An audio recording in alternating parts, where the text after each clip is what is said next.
It's my pleasure to welcome you to our earnings call for JSW Steel for Q3FY22. We have with us today the management team represented by Mr. Seshagiri Rao, Joint MD and Group CFO, Dr. Vinod Nowal, Deputy Managing Director, Mr. Jayant Acharya, Director Commercial and Marketing, and Mr. Rajiv Pai, CFO. We will start with opening remarks by Mr. Rao and then open the floor to Q&A. So with that, over to you, Mr. Rao. Good evening to everybody. The Q3FY22 which is just ended, it is a mixed quarter. Why I am saying it is a mixed quarter? The steel consumption in India in this quarter, month after month, has gone up. The overall demand growth in the quarter was 9%. And in the month of December, the steel consumption was 9.29 million tons, which is the highest from April 2021. So these are the positives which we are seeing, that the month on month the consumption of steel has gone up in India. So this is the positive side. But at the same time, if I look at and compare with the Q3 of last year, the steel consumption in this quarter has come down by 7%. That means the kind of acceleration which we were anticipating in the steel consumption in the second half of the financial year has not happened. The reasons, as you know, as far as India is concerned, were either extended monsoon or too many holidays due to festival season in the month of November, and the threat of Omicron, and also slight slowdown in the overall global economic activity attributable to either tighter labor markets, tighter energy prices, supply chain dislocations, surging cases of Omicron. These are some of the reasons why we are seeing a slowdown in the economic activity worldwide, added by the factors which I just mentioned in India. In these circumstances, if I see JSW Steel, it is the highest ever quarterly crude steel production, 4.41 million tons of crude steel. If I just break up this 4.41 million tons, 1,80,000 tons is from Dolby expansion. So we have produced 4.23 million tons from the existing operations by operating our plants at 94% capacity utilization, relative to 91 in the previous quarter. Production-wise, we have done quite well, other than the Dolby expansion, which was under ramp up during the last quarter. The sales also improved compared to Q2. We have achieved a 6% growth. It was 4 million tons of sales on standalone basis. But here, what is interesting here is the domestic sales once again crossed over 3 million tons. We posted 3.1 million tons, which is a growth of 31% quarter on quarter in the domestic sales. So there are many highlights as regards to the sales. Our value-added steel products as a proportion of total sales went up to 62% from 60% in the previous quarter. In auto, we are seeing a improving demand. That's why quarter on quarter it went up by 2%. The sales into the solar sector went up by 26%. The appliances sector went up by 67%. The tin plate, which goes into packaging, it went up by 34%. So for domestic sales, there is a very good increase in the overall sales. To that extent, there was a moderation in the exports. Exports was around 806,000 tons. The net sales realizations quarter on quarter on a blended basis, if I compare, there is an increase of 2%. Again, auto sector, our prices got settled in the last quarter, so that also got reflected. So overall, there is an increase in the NSR by 2%. But the cost pressure was too high, as we have guided last time. The coking coal prices, $100 we absorbed. So the blended basis, the costs have gone up by 17%. So that has an impact on the overall EBITDA per ton. On a standalone basis, it is 16,980 rupees per ton, which is 23.6%. Compared to Q2, it has fallen by around 5,900 rupees per ton. While a significant portion of this increase is attributable to the coking coal price, but a part of it is also on account of IBM price fixation for average selling price. So generally, as you know, IBM fixes the average selling price in the state, particularly in state of Orissa, considering the average of the sale prices that have been declared or that have been transacted in the state of Orissa.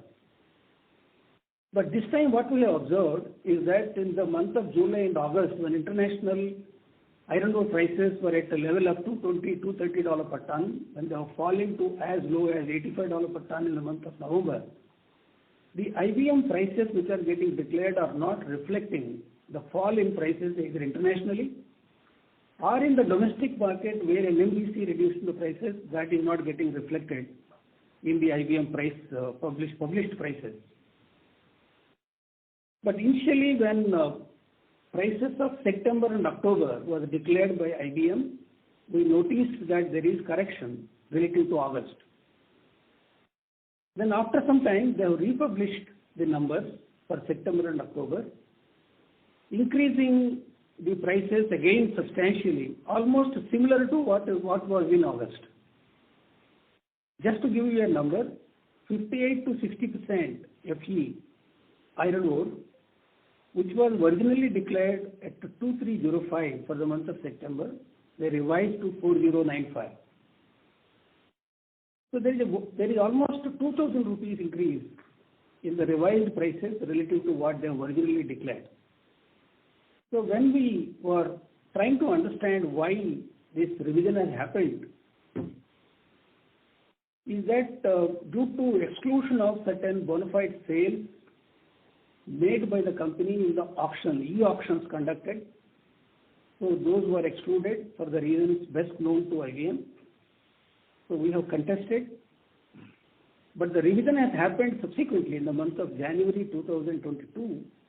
We have immediately made the provision by closing our books of accounts. This provision, the net impact, 1,056 crores in the quarter. That is almost 2,640 rupees per ton. So when our EBITDA per ton came down by 5,920 rupees, if IBM prices correctly reflected what was there in the market, this fall in EBITDA would not have been there to the extent of 2,640. So we have taken up this matter to the High Court of Orissa. The matter is sub judice. One hearing has happened. Another hearing is expected in the next week. So considering this provision and then EBITDA at 16,980 rupees per ton, the EBITDA on a standalone basis is 6,797 crores of rupees.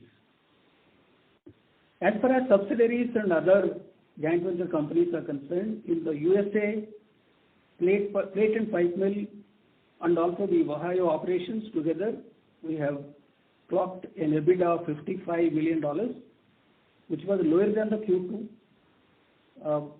Again, in the state of Texas, there is a tax on inventory. There is a tax on inventories that are there as on 31st December. So generally, sales would be lower, or economic activity would be lower in the month of December. That also contributed for a lower sales and a lower EBITDA in US operations. But in the current quarter, that is Q4 of the financial year, we expect this would improve. In the case of Italy, there is a 7 million euro loss. Out of that, approximately 6 million euro is one-off item. Because at the time before we took over, the earlier management was contemplating to set up an electric arc furnace, and they did some engineering and some expenditure. That the expenditure we had written off. So that is an amount close to around 6 million, including another small item. So this one-off item, if I take it out, the loss in Italy is only 1 million euro. So we feel in this quarter we should be able to do reasonably well even in Italy. So the overall EBITDA from overseas operations was 340 crores in the Q3, as against 485 crores in the previous quarter.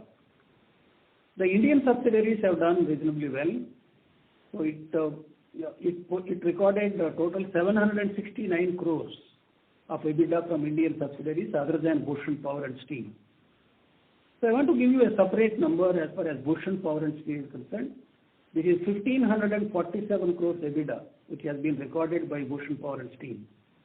So including 1547, including Indian subsidiaries, other Indian subsidiaries EBITDA, plus overseas, minus consolidation adjustment altogether, the subsidiaries have contributed 2,334 crores of rupees. So with that, the consolidated EBITDA stood at 9,132 crores of rupees, and it is 19,707 rupees per ton. This is our consolidated EBITDA number. Our profit after tax was 4,516 crores. We also consolidated from 1st October 2021 Bhushan Power and Steel. With that, the total debt got added, net debt got added, was 7,500 crores approximately. With that, the debt was 66,312 crores of rupees as on 31st December on a consolidated basis, including Bhushan Power and Steel. If I take out the debt of 7,500 crores of Bhushan Power and Steel, the balance debt on a comparable basis was 58,827 crores, which was higher when compared to 30th September 21, by almost close to 3,000 crores.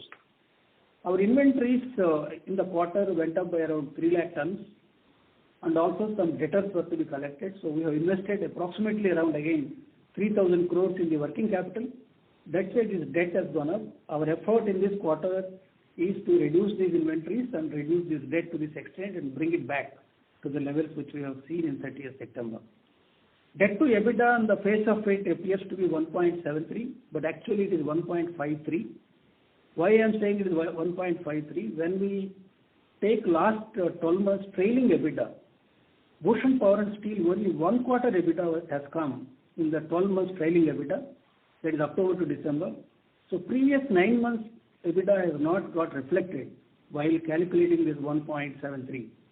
So if we analyze the EBITDA of the October to December quarter of Bhushan Power and Steel, then this number will be 1.53. And debt to equity was 1.02. As regards to 9 months performance, our consolidated production, crude steel production was 12.61. These numbers are without Bhushan Power and Steel. And our sales number was 11.215 million tons. If you have seen our guidance, we have given 18.5 million tons for crude steel production and 17.4 million tons for the sales. So if I just break up this guidance we have given to existing operations and the expansion of Dolby project, in the existing operations we are almost near to our guidance. We are at 97.5 to 98%, both production and sales. But in the case of expansion, because of the delay of commissioning of this project, instead of July, we could commission only in October, and actual commercial production is from 15th of November. So there we have lost volumes of production and sales from the Dolby expansion project. Now it is stabilized. We will have a good volume for the Q4.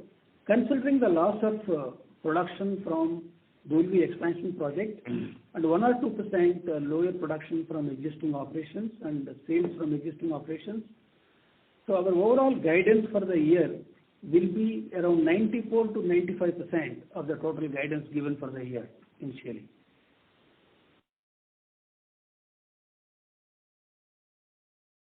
Our Dolby, as I mentioned to you, the expansion is more or less over and it is stabilized, excepting power plants which will get commissioned in this quarter. So that will reduce again cost of production once commissioning is complete.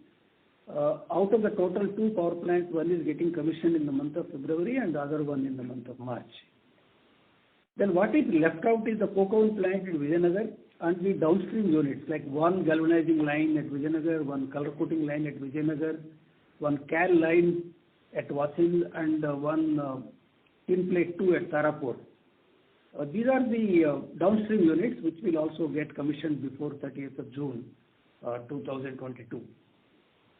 So this is briefly about the results. As regards to the overall performance for Q4 is concerned, there will be a good volume growth which will happen from the expansion project at Dolby. Thank you. Thank you very much. We will now begin the question and answer session. Anyone who wishes to ask a question may press star and 1 on their touchtone telephone. If you wish to remove yourself from the question queue, you may press star and 2. Participants are requested to use handsets while asking a question. Ladies and gentlemen, we will wait for a moment while the question queue assembles. The first question is from the line of Amit Dixit from Edelweiss. Please go ahead. Thanks for taking my question, sir, and congratulations for the numbers despite one-off related to iron ore and all. So I have two questions.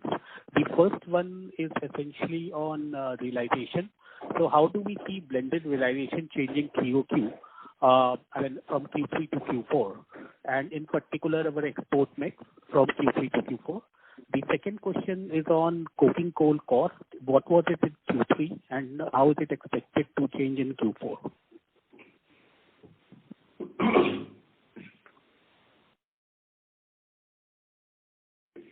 No, the coking coal prices, Amit, I think have been very volatile over the last few weeks.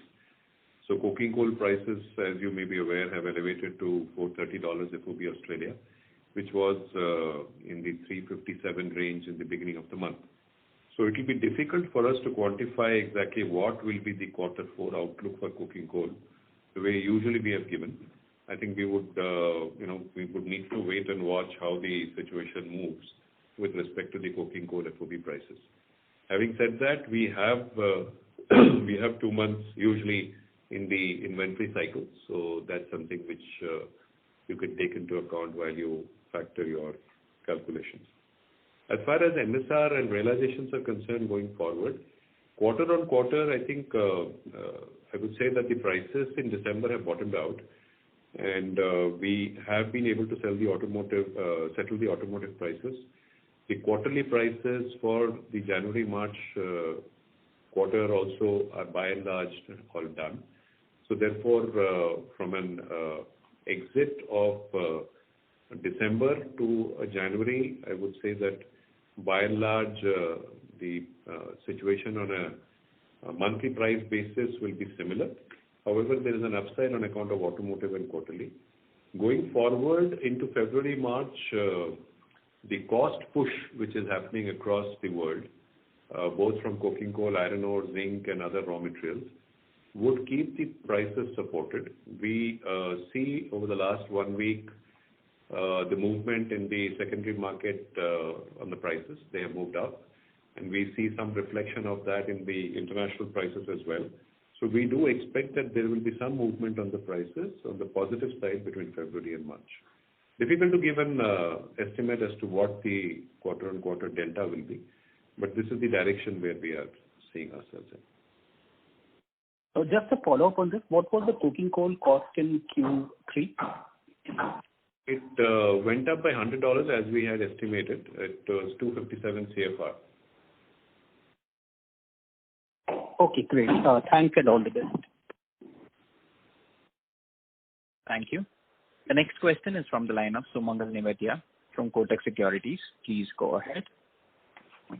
Yeah, thank you. Good evening and thanks for the opportunity. The first question, just a clarification. The iron ore one-off of 1,000 odd crores, if that's possible to break up between what was it with respect to September and October, that will help us to understand what was the one-off with respect to the previous quarter.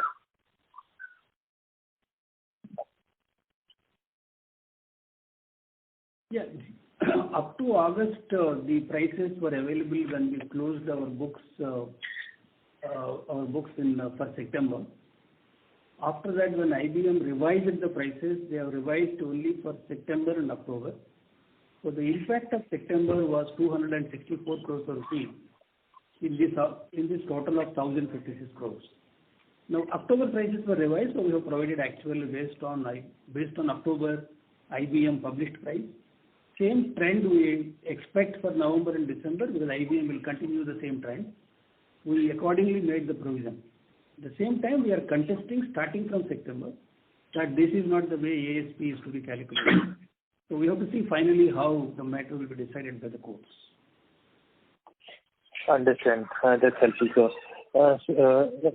One clarification on the previous question what Amit had asked with respect to the prices.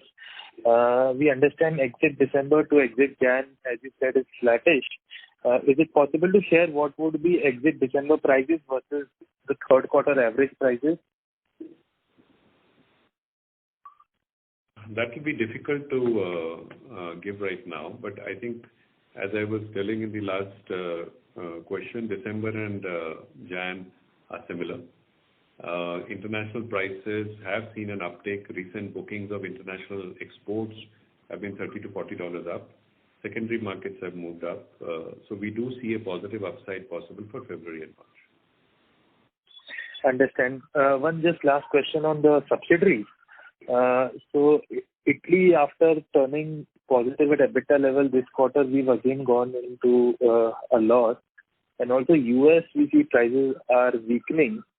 So is it possible to share what is our expectation going forward on a steady state basis in these two international subsidiaries?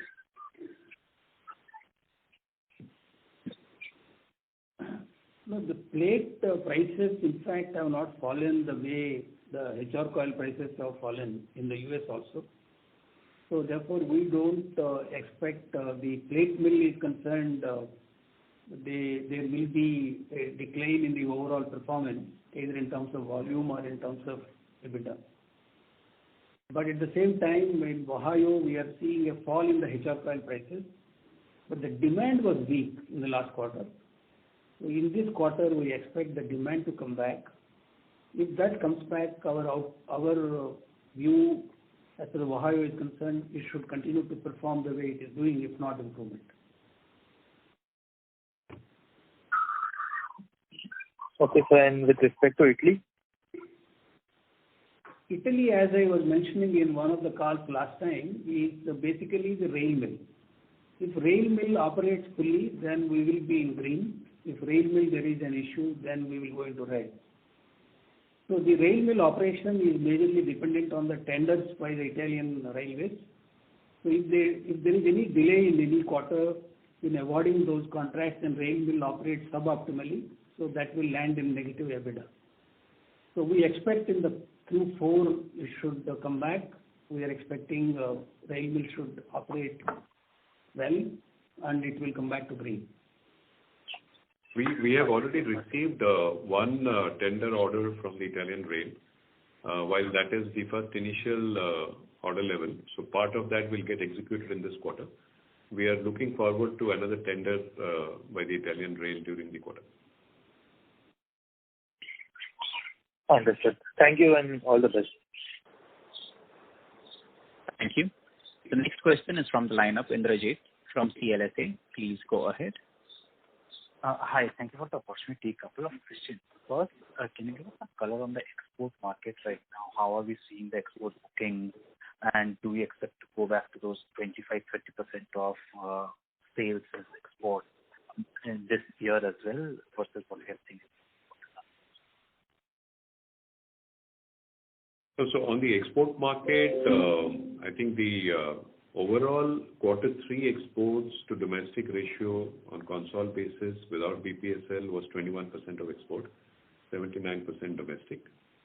The export market today, post the December holidays and in inventory liquidation stock down which has happened, the inquiries are far better post the holiday season. People have come into the market to buy. Therefore, in the last 2 to 3 weeks, the export bookings have seen a good movement upwards. Some of the products have moved better, like hot roll prices and hot roll volumes have moved much faster right now than the downstream. However, the downstream, we do expect the movement to start as we go into the month of February. The export ratios, I think, would be in the similar range between 20 to 25% in the quarter 4 as well. We are looking at the international market, but the domestic market is definitely poised to be better. We see the automotive demand in December has improved over October, November. In January, it's improved beyond that. The outlook for quarter 4 from automotive is very good. The general infrastructure pickup and construction activity is also quite positive. We have seen some tender announcements and some execution of the projects which are now taking place for oil and gas and water pipelines, which will be again positive for servicing during the quarter and beyond into the next quarter as well. Appliances and solar continue to do very well. So we are by and large looking at a positive domestic cycle in the quarter 4. So therefore, we will keep export as a balancing number, but the indicative could be between 20 to 25%. On an increased volume vis-a-vis quarter 3 last year, quarter 4 this year will be higher in terms of overall volume as well. Sure. Sir, again, coming back on the domestic volumes, do you think that the market has grown as much as, say, in FY23? Can we see a strong single-digit growth in the Indian market in terms of consumption as the market as a whole, not for JSW specifically? Do you think those levers are in place, or do you think the market is still much weaker than what it was pre-COVID? Well, I think in general, the investments across the physical infrastructure space, which we see, especially from the government side, is quite positive. The entire capex cycle, the way we look at it today, is the industrial capex and the infrastructure capex. About 25% of the capex is coming from private capex. The balance 75% is coming from the government spendings, mostly on infrastructure. The private capex is mostly on the industrial side. So the capex pipeline looks good. The way we are seeing the oil and gas and water pipeline projects rolling out, the metro projects coming in, the high-speed bullet train execution picking up, the expressway projects picking up, we are quite positive about the infrastructure and construction space, the way it is building up. The real estate launches by the real estate companies are fresh. On inventory liquidations are also quite positive. Construction activity is therefore picking up. Automotive, as we said, is picking up. So yes, I would say that if you look at GDP at 8.7% as indicated, and based on an elasticity of 0.8 odd, we see a decent single-digit growth possibility in 2023-24. One last housekeeping question. So for coking coal, if the benchmark prices are say 430, how much do we have any forward contracts in terms of say, any contracted amounts, or are actual purchase price much lower than the benchmark price, or it generally at some point in time reflects the benchmark? How does the pricing or cost for us work? The pricing is basically mostly index-based, and it gets rolled up for the month, depending on the shipments for the month. However, you have your inventory cycle for about 60 days in the system between quantities within the country, port plant, and whatever is on the sea. So that's by and large the thing. The contractual prices separately, we don't have anything which is locked in at a particular price. No. So just to clarify, the 257 CFR will turn to say 430 FOB at some point in the next few months, right? It is likely. So yeah, 257 CFR levels translates to, let's say, roughly 305 level, let's say FOB level, roughly at about $240 to $245 FOB levels. So from there, yeah, $430 is only a peak of today. If you were to look at the average for January, that's the way the index will count. So we'll have to see how the movement of the index is for the remaining 7 days, and then take an average index number for Jan. Sure. So it's difficult to forecast it as of now. No, I think one point I wanted to clarify. 430 doesn't mean 430 is the entire cost of coking coal we buy. Because we buy a proportion, it is generally 50% to 55% is prime hard coking coal. Balance all semi-hard, which is lower than the prime hard coking coal. So on a weighted average basis, if you see what goes into the coke ovens, they are not at $430. Even assuming $430 will continue. So relativity will be lower. Number one, we will get some discount to the index price, number one. Number two is the relativity of the mix that goes into the coke ovens to the index. That is also important. These are the two factors which we have to take into account. 430 minus 245 is not the cost to us. Sure. That is very helpful. Thank you. Thank you. Before we take the next question, a reminder to the participants, please limit your questions to 2 per participant. Should you have any follow-up, may we request you to rejoin the queue. The next question is from the line of Pinakin from JP Morgan. Please go ahead. Thank you. So my first question is trying to basically put all the moving parts together. So you highlighted that prices are broadly steady and possibly inch up. Coking coal, there is an inventory. Domestic iron ore prices would fall. So if we take the starting point as 16,900 rupees per ton at this point of time in Q3, does the EBITDA per ton move higher or lower? Because obviously spot coking coal is higher, but you have 2 months of inventory.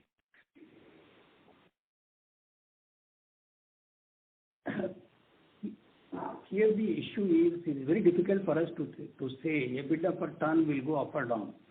Because there are so many moving parts, as you rightly said. Coking coal price, which we were seeing in the range of $330, $340, it moved up to $430 within no time.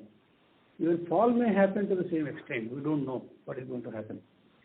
So 60 days inventory when we have, so from today to the end of the month, whatever coal we will be buying, that is the extra cost that can come in this quarter as far as the coking coal is concerned. But the important iron ore prices are coming down, so hopefully it will continue in the following months. And IBM or the courts will decide in our favor, thereby it gets revised downwards than what they have been declaring. At the same time, if I look at other than iron ore and coking coal, ferroalloys have corrected significantly downwards relative to what it was in the Q2. Q3 part of it has happened, Q4 balance will happen. So we expect, because of the supply chains from China, why again we are going back to China, is that majority of the raw inputs, other inputs, either you take refractory, you take electrode, you take ferroalloys, the input that will come is again dependent on China. So Chinese supply chains are getting streamlined, that production is coming back. Therefore, there is a likelihood even other costs are likely to come down relative to what it was in the Q3. But the main point which you have to understand as far as JSW Steel is concerned, the Q4 there will be a big volume growth. This is coming from Dolby expansion. The 180,000 tons is what has come from Dolby expansion in the Q3. That will be much more than that, because when we gave the guidance of 94 to 95% of our sales target of 17.4 million ton of sales, what we achieved 11.215 for the 9 months, then you can see the kind of growth in volume that can come in the Q4. So that will keep the absolute amount of EBITDA in a very healthy level, even though EBITDA per ton may fluctuate based on the various moving parts. Understood, sir. So my second question relates to net debt. And so now net debt moved very sharply higher. You highlighted that some of this is because of working capital, which should reverse as the company sells on inventory. But clearly the net debt has moved from the 50,000 crore handle, which was there for a long time, to the 60 to 70,000 crore range. Now, assuming that margins don't materially change, the company has the capex plan in place. Should we expect net debt to broadly remain in the 60 to 70,000 crore range for the next few quarters? Or do you think it can possibly even step up if there is an increase in capex? As far as the capital expenditure which we have incurred in the 9 months is 10,350 crores of rupees. So even after incurring that capex, if you really see the net debt number, excluding Bhushan Power and Steel, Bhushan Power and Steel of 7,500 crore debt, if I look at the EBITDA of that particular company, it can easily be serviceable out of the cash flow of Bhushan Power and Steel. If I exclude the Bhushan Power and Steel and look at the consolidated JSW Steel without BPSL number, that is 58,800 crores of rupees. Now let us look at this number, compare with 31st March 2021 number, which is 52,600 crores. So actual increase is around 6,200 crores. This 6,200 crore debt increase, if I look at the two numbers, this is after spending 10,350 crores of rupees on the capex. Over and above that, the investment in the working capital in this year is 11,097 crores. So I talked about only 3 lakh ton increase in inventory in this quarter. But if I look at overall inventory as on 31st March 2021 versus 31st December 2021, there is a significant increase in the overall inventory. So we have to bring down inventory not by 3 lakhs, maybe another 2 lakh per tons, plus the debtors have to come down. So whatever we have invested in the working capital, once this come back, we will go back to the level as you have seen as on 31st March 2021. So the number which is more important here, the kind of investments which has gone in the working capital because of the extended working capital cycle, either in terms of increase in inventory or increase in debtors. Understood. Thank you very much, sir, for the clarification. Thank you. The next question is from the line of Satyadeep Jain from Ambit Capital. Please go ahead. Hi, thank you for the opportunity. Just one question. The one-off related to iron ore. If I understand it correctly, when the IBM prices were calculated initially, the company's e-auction volumes were included in the initial calculation, and subsequently, in the subsequent calculation, those e-auction volumes were excluded. If that understanding is correct, is it possible to quantify how much were these e-auction volumes, and were they at substantially, basically lower prices than the spot prices at that time? The company has conducted total 11 volumes. There were 50 bidders. 37 bidders were the successful bidders. Out of that, 3 are related parties. Balance all third parties. Total volume which has been auctioned was 2.65 million tons. Out of that, 1.9 million ton is unrelated. Yeah. Now, this entire auction quantity exclusion is not in line with the provisions of MCDR rules 2017. That is what we are contesting. So this is making a difference of 2,000 rupees approximately per ton in the declared prices, revised prices. Okay. Thank you so much. Thank you. The next question is from the line of Ritesh Shah from Investec. Please go ahead. Hi, sir. Thanks for the opportunity, sir. I just want to take the prior question forward. Sir, you indicated 2.6 million tons, of which 1.9 million tons is unrelated. Did I hear it right, sir? Right. Sir, would it be possible for you to quantify what was the pricing differential between related and unrelated transactions on a volume-weighted basis? So when you auction, you can't distinguish between related and unrelated. Anybody can participate in that. So the price will be the same in the auction, or it could vary very marginally from A to B or B to C. So it can't be significantly different. Correct. So the reason I ask is basically you indicated 2640.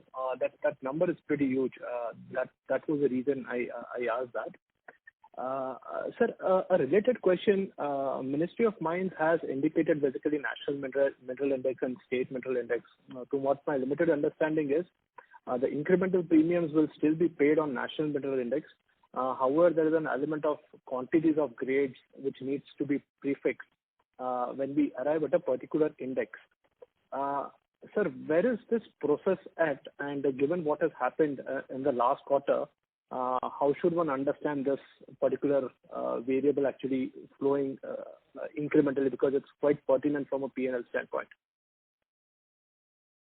So there are a lot of distortions the way the average selling price is calculated in the current provision.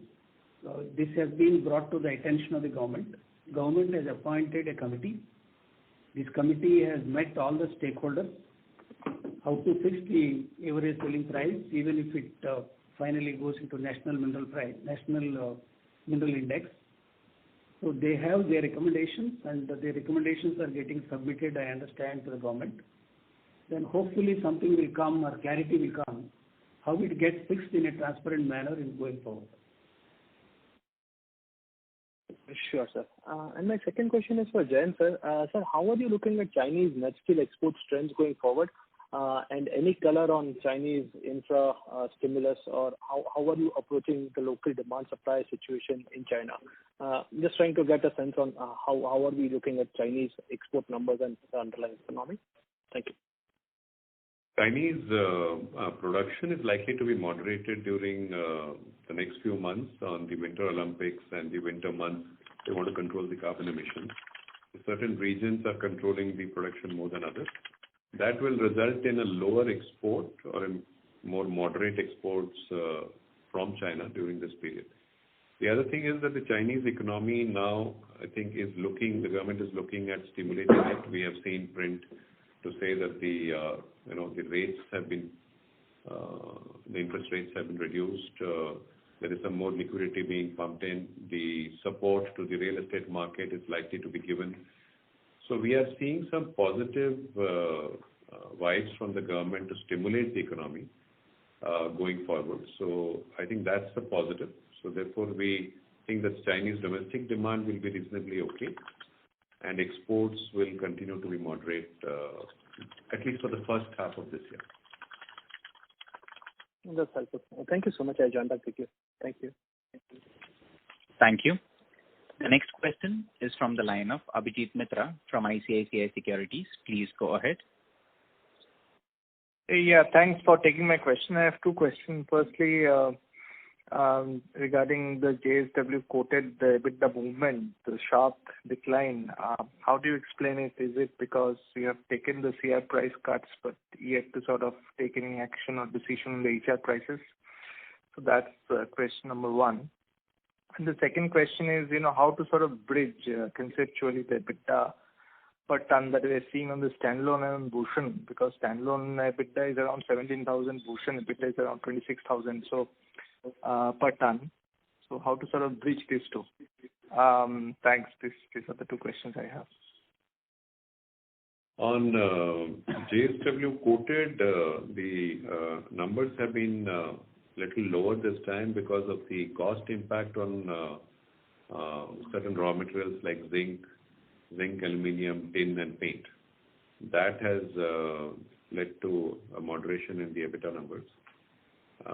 We are watching that space. There is a raw material pressure. HR prices to some extent have moderated in an exit number from December. So the situation for the quarter 4 should be better. In the case of Bhushan, yes. Yeah. So just a follow-up on that. I mean, the spread between CR and HR, is that anything to do with that? Was what I was trying to understand, because we understand that you would sort of supply the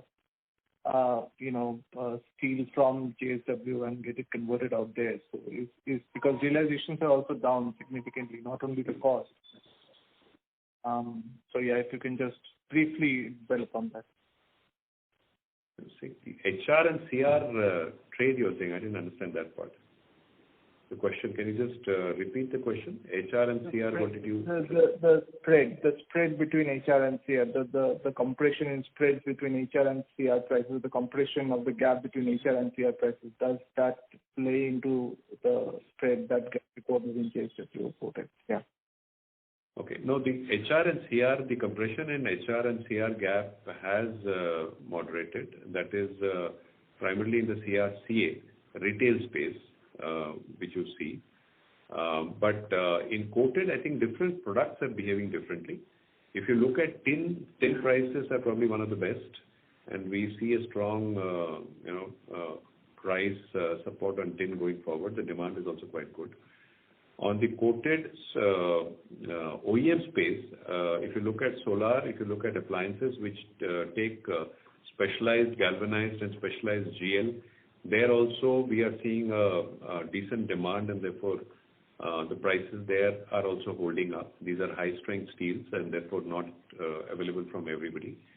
On the color-coated space, while the prices have moved down, but in certain brands of color like Coloron Plus, where we continue to have an edge, we see the price drop has been lower than the other level of color seen from competition.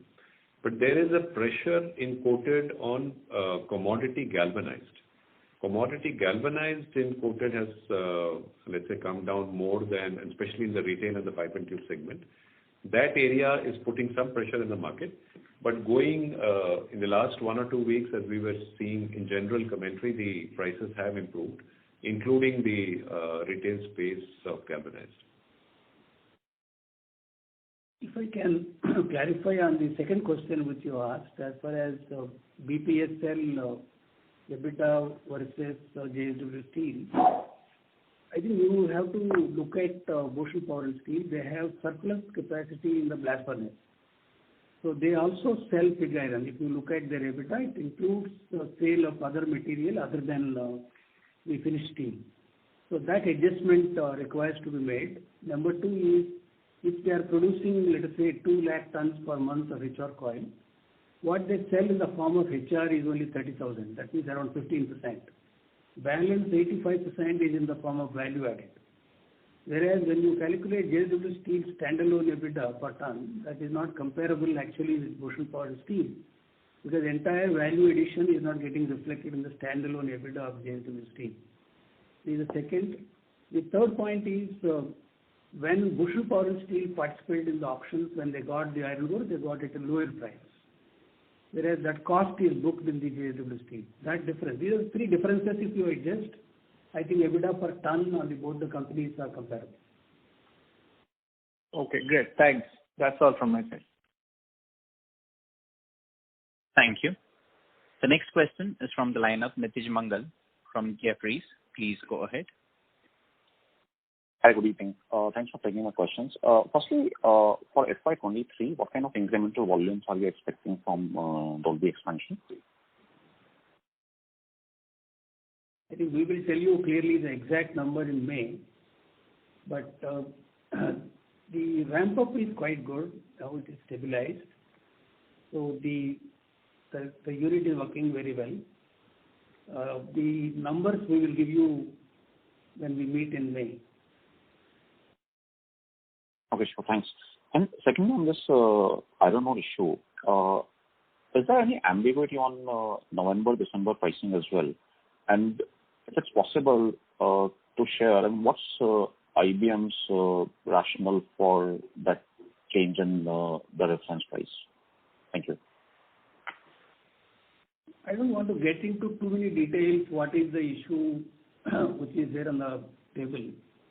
But the way the methodology which is being adopted by IBM for calculating average selling price in Orissa is not in accordance with what IBM follows in Karnataka. Both are different. In Karnataka, all the iron ore is auctioned. So the way the average selling price in Karnataka is calculated is not the same methodology which is done in Orissa. Therefore, there are discrepancies. These discrepancies are brought to the attention of IBM and also to the Honorable Court of Orissa, High Court of Orissa. So I think the matter will get resolved in the due course of time. Okay, thank you very much. Thank you. The next question is from the line of Bhavin Chheda from Enam Holdings. Please go ahead. Yeah, good evening, sir. 2 questions. One, what was the capital acceptances and revenue acceptances figure in the quarter? And the second one was, what was your captive iron ore volume, and if you can break that into Karnataka volume and Orissa volume? The self-sufficiency of captive iron ore in the last quarter was 47% on the increased volume. I don't have the breakup right now between Karnataka and Dolby, Orissa. The capital acceptances which you asked for raw material was 1486 because coking coal prices have gone up. The acceptances in the raw material side went up to 1486. But at the same time, capital acceptances, we have brought it down. It is 174 million. So total 1660. 74 million. Okay.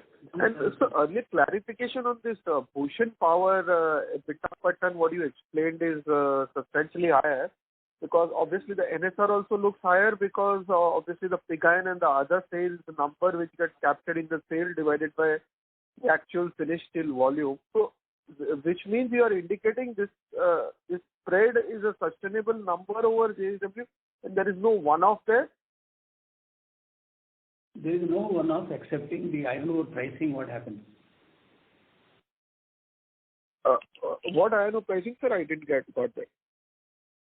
I explained to you about IBM fixation of iron ore. Yeah, that's fine. That is captured in standalone. I was looking at Bhushan Power EBITDA per ton, which comes to roughly 26,600 this quarter. Even last quarter was 26,600.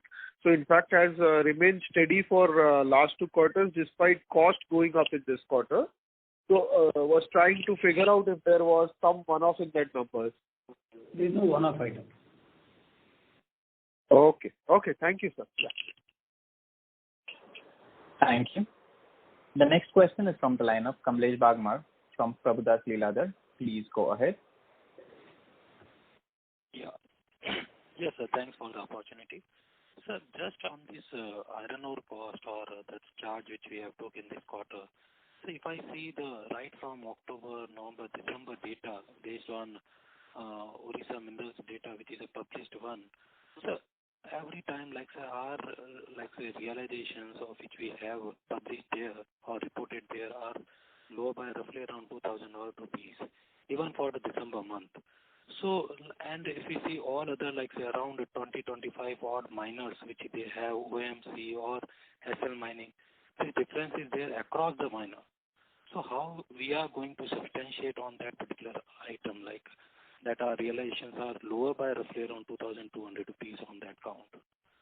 Because they are also selling the mineral for last, like say, or around 20-25 years. So their prices, how, like for 25 odd miners against us, so how would we be able to establish that particular argument? We have been operating the mine since July 2020. Now we are in December 21. Up to August 21, we have not raised any issue. In September 21 onwards, there is a problem. So because we did the auction, when we auction, I did not prove anything. It is a bidding on the MSTC platform, e-auction platform. Even OMC does auction on the MSTC platform. Karnataka does auction on the MSTC platform. When we do the auction, the next bidder has participated, you know the price, you know the quantity. So there is nothing here to prove to anybody. And we know the grade, we know the price, we know the bidder, we know the seller. We know the mine from which it is going. Therefore, it is quite transparent, but the way they are interpreting, the way we understood is different, particularly in the later months when the prices have fallen. That's why we say there is an issue which we took up very strongly, not only legally but also to the government. I appreciate that, sir.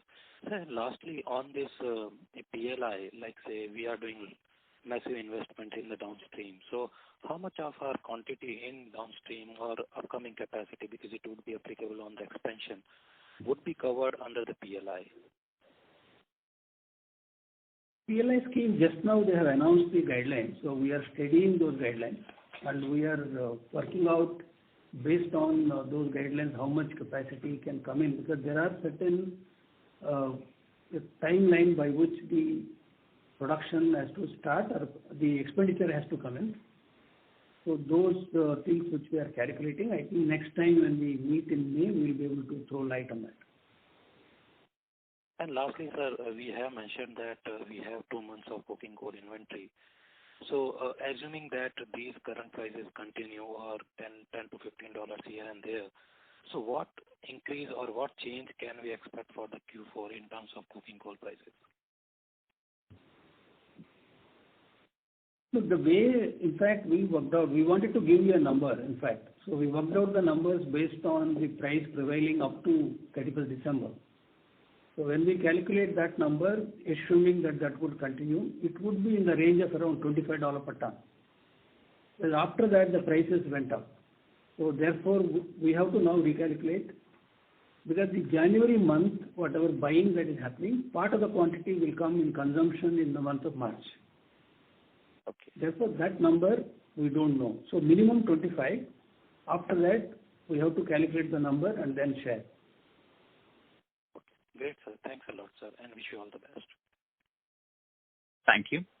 The next question is from the line of Vishal Singh from Phillip Capital. Please go ahead.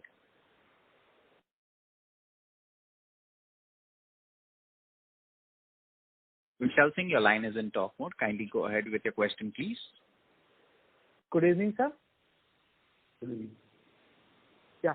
Sir, just wanted to understand what is our landed cost at January from our captive mine versus the bought out iron ore? If you can tell us the difference and which one is higher at this point of time. So that is very difficult to tell. This is a number here. Iron ore, there are different grades. As far as our mines are concerned, it is low grade. We get the low grade, beneficiate, and then use it. So this is not directly comparable. Therefore, it is not proper to give you a number. Understood. And sir, secondly, in terms of Bhushan Power, so just wanted to understand, have we checked whether we have this spare capacity addition potential? Because what we have heard that the capacity could be taken to 3.5 to 4 million tons. So any thing you would like to share about by when you would like to start working there, or what is our thought process in terms of utilizing that capacity going forward? Last time, I think we already mentioned that there is a total capex of 3,500 crores, which is committed in Bhushan Power and Steel, which is currently going on. Out of this 3,500 crores, 1,500 crores for improvement in various areas to reduce the cost saving initiative, including the PCI injection and also coke oven plant, which is not fully commissioned. So those are the areas where we are spending money to improve the operational efficiency of BPSL that will reduce the cost further. The second amount of capex is relating to 2,000 crores to increase the capacity from 2.7 to 3.5. So that gets completed in the next financial year. So we expect at least by September 30th, we should be able to complete this project. Thank you, sir. Thank you. That's all from my side. Thank you. The next question is from the line of Prashant Kota from Dolat Capital. Please go ahead. Sir, thanks for the opportunity. Sir, I have two questions. The first one is on the coking coal side. Sir, right now the FOB price for the low wall prime grade is 430. Let's say we use a blend of prime grade, then a mid wall, and next say the second tier. Even then, if you see the FOB basket, if you see 60% prime, 2020, the rest too, still the price will be around $380 FOB, and CFR will be 410. Sir, and as a country also, if we see now, we have been one of the largest importers of coking coal probably in the world. And this is not just an issue for JSW, and probably it's a national issue also, sir. And the price behavior of coking coal, if we see, it's like oligopoly kind of a behavior, not now, since 10, 12, 13, 14 years we are seeing. There is 15 days of rainfall, and for 6 months prices remain elevated. And there's various times, various instances, it hits very substantial spikes, etc.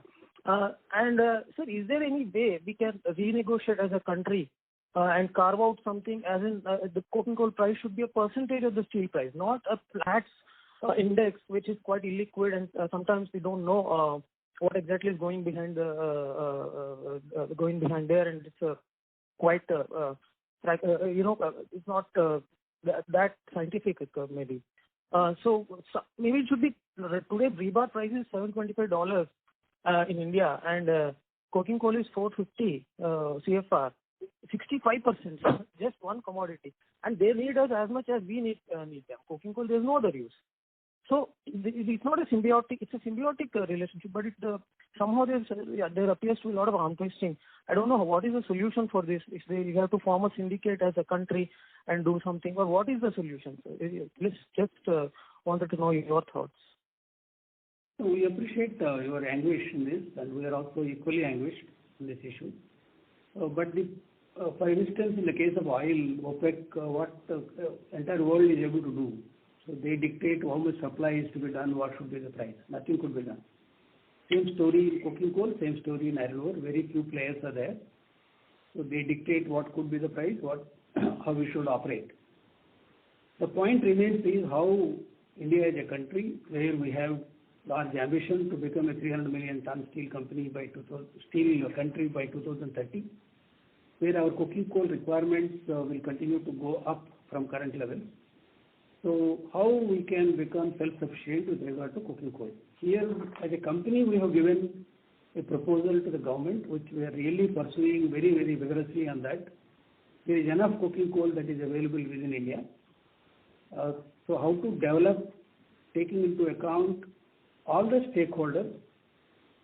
One is the state government, where the mines are located. Another is central government. Another is steel industry.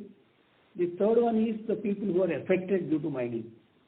These four constituents have to have mutual trust and then work together to see that this problem can structurally addressed. So we are on it. Hopefully something should happen. Okay, sir, got it. So just next question, sorry for the follow-up on that. Sir, just because of elimination of our company's auction bids, the IBM prices have been revised, or is there anything else that they have eliminated? Only just one, because they have 25 sellers. Only one seller's prices they have not considered, hence it has been revised upwards, or how is it, sir? We also don't know how originally they calculated, how revised price has been calculated. The point is that when revision has happened, then we understood that, we learned that there is some exclusions happened. So then we took it up, that issue, with them, and then followed by a litigation in the court. So what is that they have taken into account, what is that they have not taken into account, we don't know. But ours is excluded because they have issued a notice to us to give the details of the quantities sold in the auction and whom we have sold. All those details have been provided to them. Thereafter, price is revised. Therefore, we feel that ours is excluded, then we took it. Okay, sir. Understood. Thank you. Thank you. Ladies and gentlemen, due to time constraint, we take that as the last question. I now hand the conference over to the management for their closing comments. Over to you. Yeah, so thanks, operator, and thanks everyone for joining us. Feel free to reach out to us if you have any follow-up questions. Good evening. Thank you. Ladies and